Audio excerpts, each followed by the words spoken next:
मां भारती की सेवा करने का सपना देखने वाले युवाओं के लिए केंद्र सरकार ने अग्निपथ योजना के जरिए एक सुनहरा अवसर दिया है। 17 से 21 साल तक के बीच के युवा इस योजना के जरिए अग्निवीर बनकर देश की सुरक्षा में अपना योगदान दे सकते हैं। इस योजना की खास बात यह है कि 4 साल के भीतर ही एक युवा इस तरह से ट्रेन और सशक्त किया जाएगा जिससे भावी जीवन में उसके पास अवसरों की कोई कमी नहीं होगी, खासतौर पर 4 साल की सेवा के बाद। दरअसल आज के समय में देश में हर क्षेत्र में स्किल फोर्स की कमी है। केंद्र सरकार कौशल विकास और NEP के जरिए इस स्किल के गैप को पूरा करने में लगी है। ऐसे में अब सेना के जरिए युवाओं को टीम वर्क, शारीरिक फिटनेस में वृद्धि, देश के प्रति निष्ठा और बाहरी खतरों, आंतरिक खतरों और प्राकृतिक आपदाओं के समय राष्ट्रीय सुरक्षा को बढ़ावा देने के लिए प्रशिक्षित किया जाएगा। यानी 4 साल बाद अग्निवीर का बायोडाटा बहुत ही अनोखा होगा। वह सेना में बिताए 4 साल के बाद देश के अन्य युवाओं की भीड़ से अलग होंगे। हालांकि इनमें से 25% युवा आगे की सेवा के लिए चुन लिए जाएंगे, जबकि 75% अग्निवीर अपनी सेवा अन्य संस्थानों और कंपनियों में देकर देश की तरक्की में अपना योगदान दे सकेंगे। ऐसे स्किल्ड अग्निवीरों के लिए देश के कई मंत्रालय, विभाग और राज्य सरकारों ने अवसरों की घोषणा की है। यहाँ तक कि प्राइवेट कंपनियों ने ऐसे स्किल्ड अग्निवीरों को अवसर देने का ऐलान किया है। आइए जानते हैं अग्निवीरों को किन मंत्रालयों और विभागों में मिलेगी वरीयता। विभिन्न मंत्रालयों से मिलने वाले अग्निवीरों को लाभ के बारे में। वित्त मंत्रालय ने व्यवसाय के लिए मुद्रा और स्टैंड अप इंडिया जैसी योजनाओं से अग्निवीरों को ऋण सहायता में प्राथमिकता देने का ऐलान किया है।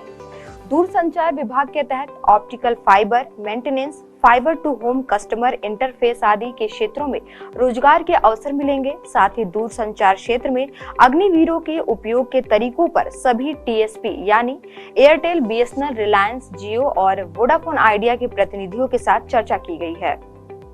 कॉर्पोरेट कार्य मंत्रालय के तहत आने वाले सार्वजनिक क्षेत्र के बैंक, बीमा कंपनियां और वित्तीय संस्थान उपयुक्त ऋण योजनाओं के माध्यम से सहायता करेंगे। कॉर्पोरेट कंपनियों ने भी अग्निवीरों को अवसर देने की इच्छा व्यक्त की है। गृह मंत्रालय के तहत ESM कोटा यानी एक्स सर्विसमैन के अलावा सभी CAPF यानी सेंट्रल आर्म पुलिस फोर्स और असम राइफल्स में अग्निवीरों के लिए विशेष रूप से 10% आरक्षण मिलेगा। साथ ही आयु में 3 वर्ष की छूट, पहले बैच के लिए 5 वर्ष की छूट भी दी जाएगी।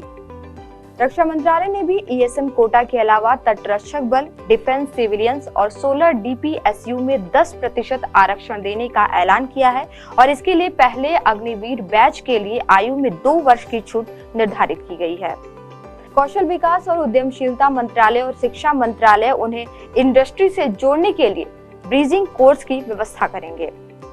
नागरिक उड्डयन मंत्रालय ATC सुरक्षा, प्रशासन, IT, संचार, सप्लाई चेन मैनेजमेंट, विमानों के मरम्मत और ओवरहॉल में अवसर देगा। संचालन, रखरखाव और हवाई यातायात सेवाओं में भी अवसरों की पहचान की जा रही है। युवा कार्यक्रम और खेल मंत्रालय के मुताबिक अगर कोई अग्निवीर शारीरिक शिक्षा के अध्यापक बनना चाहते हैं, उनके लिए अवसर प्रदान करने पर विचार किया जा रहा है। बंदरगाह, जहाजरानी और जलमार्ग मंत्रालय ने भारतीय नौसेना की रेटिंग के बाद मर्चेंट नेवी में सर्टिफाइड रेटिंग होने का अवसर देगा। शिक्षा मंत्रालय के तहत अग्निवीरों को NIOS के 12वीं पास का प्रमाण पत्र देने की व्यवस्था पर कार्य हो रहा है। साथ ही 12वीं पास के लिए डिग्री प्रोग्राम कराया जाएगा और इसकी प्रक्रिया पर भी काम जारी है।